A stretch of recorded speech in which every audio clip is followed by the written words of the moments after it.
Hello guys, Martin here from True North Revival Ministry, South Africa, and I want to speak to you about counseling. Now, this is maybe the first session. I just want to speak how and um, how do I do this and helping the people from 1994. I went into the full-time ministry after I've studied theology. And one of my, um, legs of my ministry was counseling. Now, I know there's many people that does not like counseling and um, they don't believe in counseling, but let me help you and understand. Counseling means, listen to the word, it counsel someone. So it's like discipleship, someone. It's teaching someone, all right? And it is always individual, all right? So it's almost evangelism on street where you are one-on-one. Now it's counseling. People needs to be counseled led by someone sometimes because of what they were taught and went through and they don't understand and stuff. So Sundays I have teachings. I'm a prophetic teacher and I minister to people and stuff. And if I have Bible studies, there's a group of people, we will do Bible study. And then I will go out and minister and wherever, if it's hospital or old age home or on the street or whatsoever, you went out and ministered the gospel. So counseling is also about the gospel of Jesus Christ because there's only two powers that will set men free. So in my first session, I'm going to speak how and where do I do this. But I want you to focus on there's only two things that can people help. The word of God is the power of God. All right, there's power in words. Second of all, the Spirit of God. Without the Word of God and without the power of God, you cannot counsel nobody. All right. You can speak about things, they can speak about things, and it's good to speak about things, but it's not truly counseling that set men free. All right. Only two things. The Word of God is powerful sword. It will bring division between their sin and their life, between spirit and soul and stuff. So we need to use word, the word of God, and the spirit of God. So the first thing of counseling is you are more focused on yourself than the person that sits before you. You never focus really on what their problem is. All right, you are going to give them time to speak about the problem, but the power lies in where are you, who are you, all right, and who are your God, and what is your message, and that will bring the power and the authority and the release in their lives, and not focusing on what they need to do, although they are going to do and listen and stuff. So my first thing that I need to tell you, you must focus on yourself more than on them. That's why you need to have a relationship with God. You need to spend time with God. You need to pray. You need to fast. You need to do all this stuff. All right. Now you say, but that's works, Martin. Now, the Lord saved us not by our works to salvation, but He saved us by His blood. And that's the only way. But our faith in that blood through His grace, that is a power. When that power comes upon us, we receive the righteousness of God, but the power to be righteous and for works. So works is very important. You can do works religiously and you can do works non-religiously but spiritually. The same work. You can read Bible and I can read Bible and you break through and I am stuck because my reading of Bible is because of works. I don't understand. I don't know what I'm doing. Um, God is not with me. So there's first orders that needs to be done for someone to break through. So focus firstly on yourself, and then on them.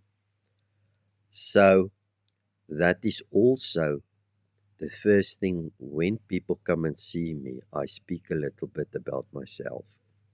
I will tell them, where did I come from? Why do I do what I am doing?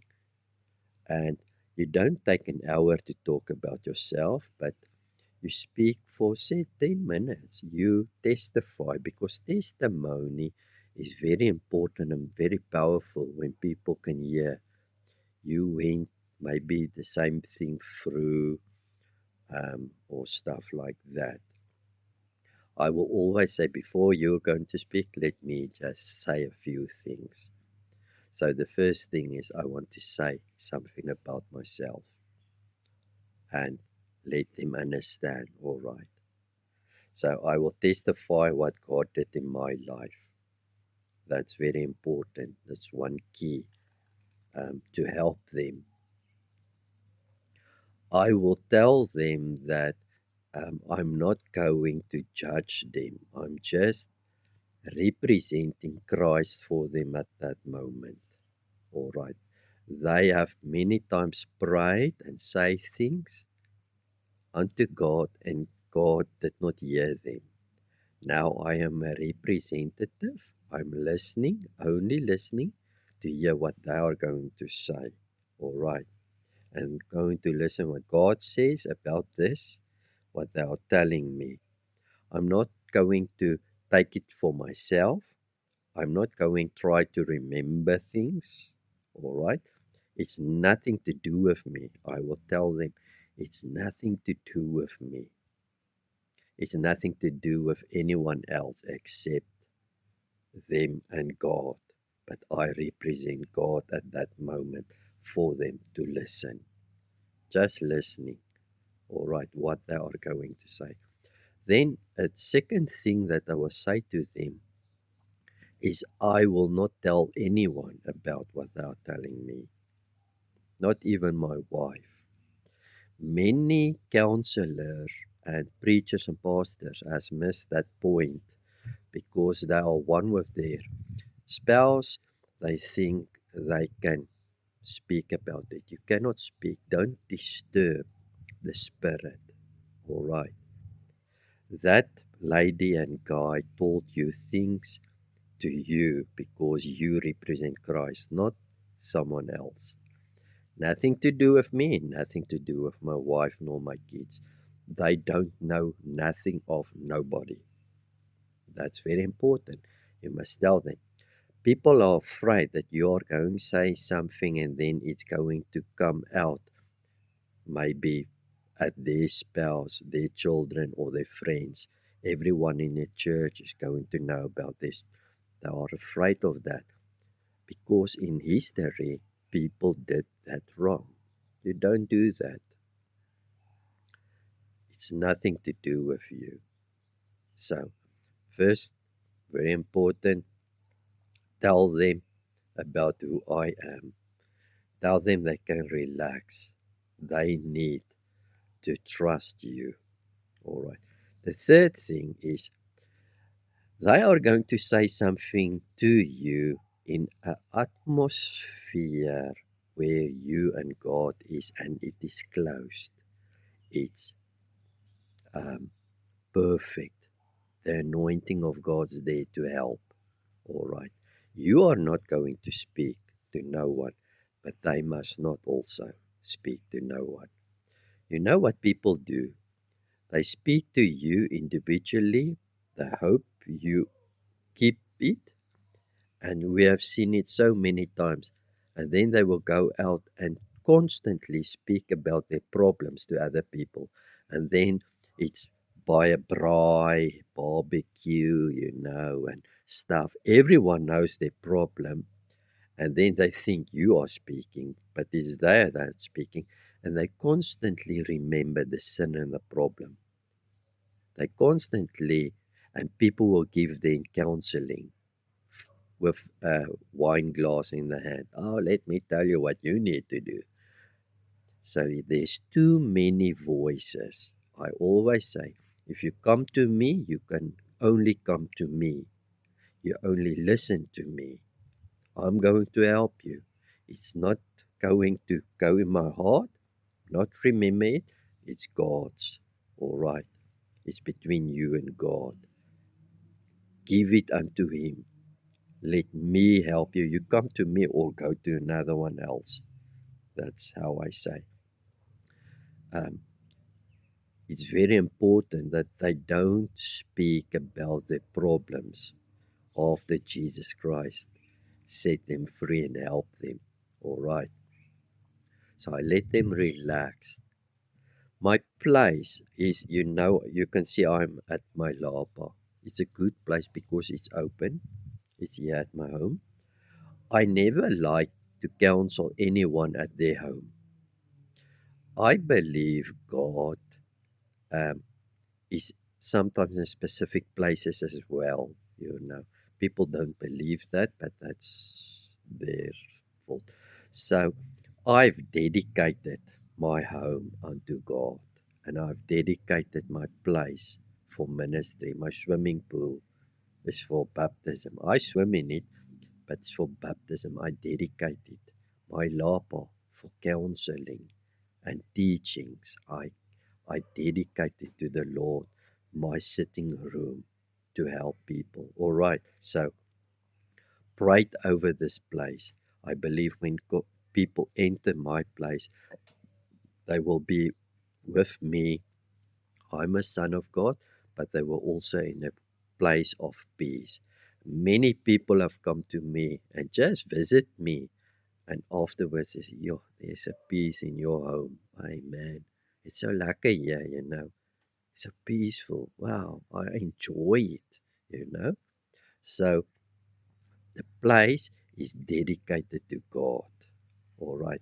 So people will come here and I will do it at my place because this is my place, my authority, not their place. I don't like to speak to people, counsel them at Wimpy because there's other people and noises and stuff. I want to make a place, specific place where God can really work. All right. That's why I want them to be with me. You can do whatever you want. I'm telling you how I'm doing stuff. I will put some music on, spiritual music, not with words, but um, there's a Dr. Steve on YouTube that plays piano, very anointed music in the background, softly, um, so they will know is different now. All right. Now I'm talking to ladies and I'm talking to men and I'm talking to couples. It's open. So my wife is in my home. They cannot hear all my um, maid that works here and stuff, all my children. They can see I'm busy. So it is not closed where afterwards the lady said I tried to do something. So the men needs to be careful there. No closed doors and stuff like that. All right. But sometimes I don't want to speak to a couple. I've asked them sometimes, do you want my wife to sit in or not? Sometimes I don't want that. But it's open. All right. And my wife can constantly see anything that will happen or when I lay my hands on them or stuff like that. So the place needs to be right. I know God is all over. And I know God is moving when I'm in the streets, in Pick n Pay, wherever God can move. But with counseling and with this type of counseling, it's deep teaching, it's deep communication, it's sensitive things. um, you need to understand it needs a place where God is present in a sense of, um, doxa with his power, um, manifested glory, manifested presence, and not all our presence, because it's going to be deeper. Maybe they will cry. Maybe they will tell you stuff that's, you know.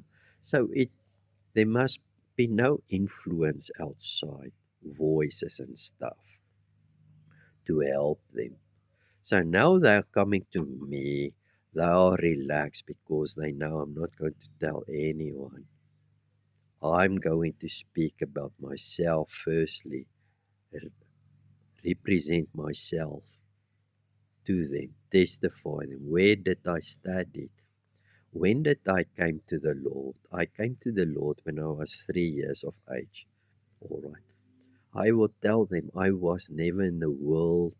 I never went to the movies. I did not listen to radio. I talk about my life.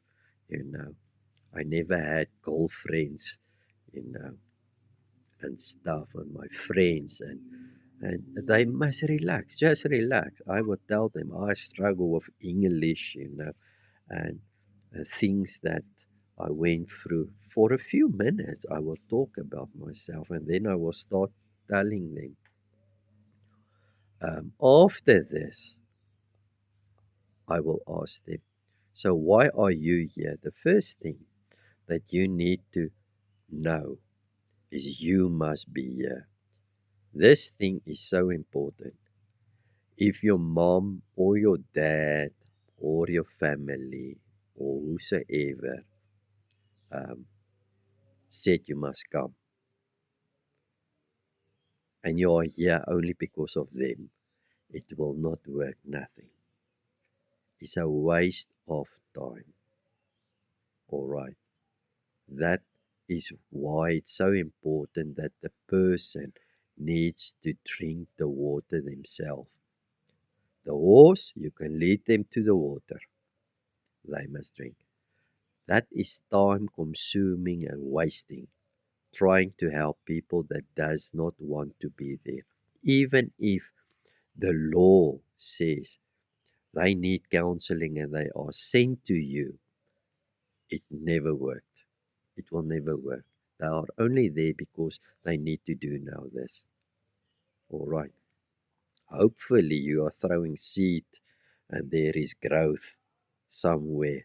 I don't want that type of counseling. I want a counseling to to set them free in the atmosphere of God. All right. And you cannot help nobody if you're not right. So, first of all, you must walk with God. And that's so important. They must relax. It's the right place, the right atmosphere. It's your place. Every place where your feet is, God give you authority. That means I can go wherever.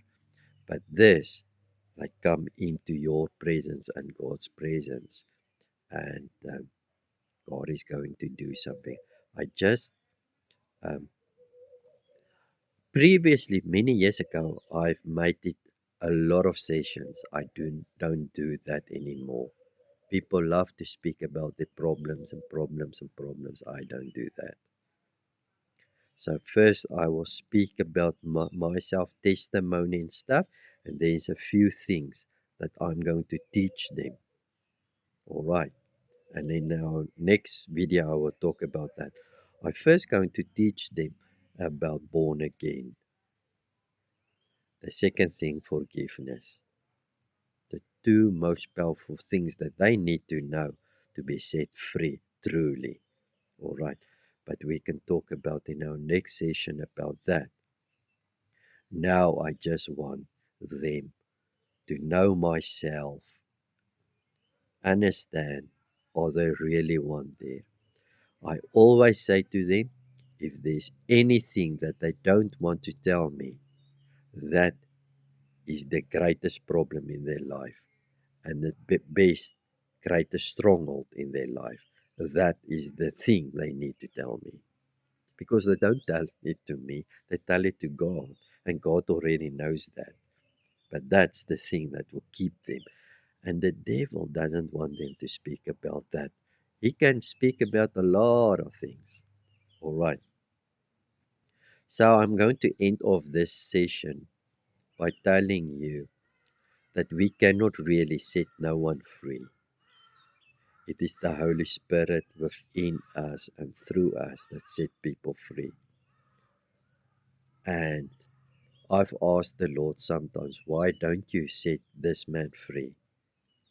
And I ask him, is it the timing? It's not the right time now? Or doesn't he want, God wants him to be free? And the answer that God gave to me, don't worry about that. Because it's not you who can set them free.